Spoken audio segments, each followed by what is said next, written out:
So the blues is one of the most fundamental core kind of genres of jazz. You know, jazz evolved from the blues and other musics as well, but the blues is an integral part of what, not only what the music sounds like, but the kind of philosophical reasons about why we improvise. So we're going to look at a very basic 3-chord blues in C. We're going to first of all look at it from a kind of chord progression standpoint, and look at some of the harmony that's involved. And then we're going to very quickly kind of forget about that and look at, again, some of these more conversational ideas. So first of all, I'm just going to play you a blues in C, a very basic slow blues.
Okay, so very, very basic blues.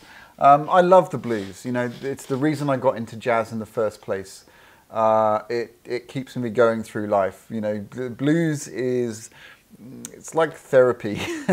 It's a chance to kind of play what's on your mind. And it doesn't always have to be sad. You know, it's a myth, the blues is always sad. It's not. It can be really joyful, and it can be an expression of happiness, as well as, you know, I woke up this morning and my baby left me and all, you know. That's only one side of it. So you can have a lot of joyful blues as well. So let's look at what the technical aspects of the blues are. Now we're talking about a very basic 3-chord blues. We're not talking about the jazz blues just yet. That's in a couple of weeks' time. So the basic blues is made up of 3 chords, and they're all dominant 7th chords. So they're all dominant 7th. So C7, we're in the key of C.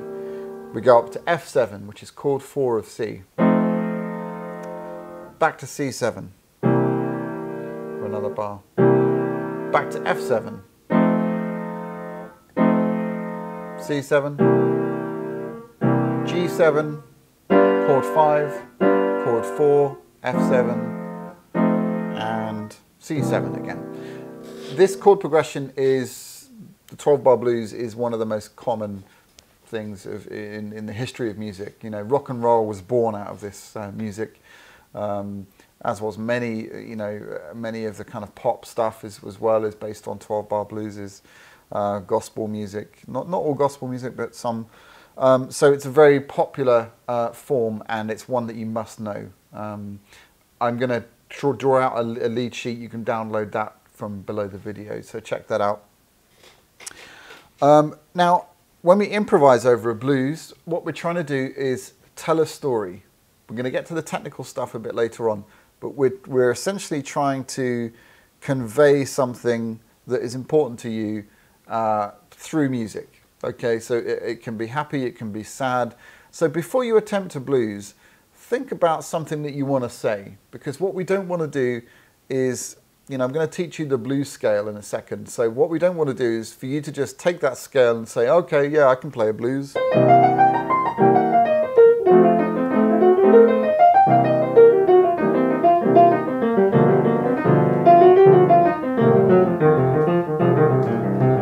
you know, and just run up and down the scale, because that's not expressive. It's not what this is about. So think of a scenario. It can be happy or sad, whatever it is, a scenario that is very memorable to you. And I want you to try and think about translating that into music. Now that's a bit of a challenge. I'm going to teach you the blues scale next, but while the next video is loading, think about that, okay?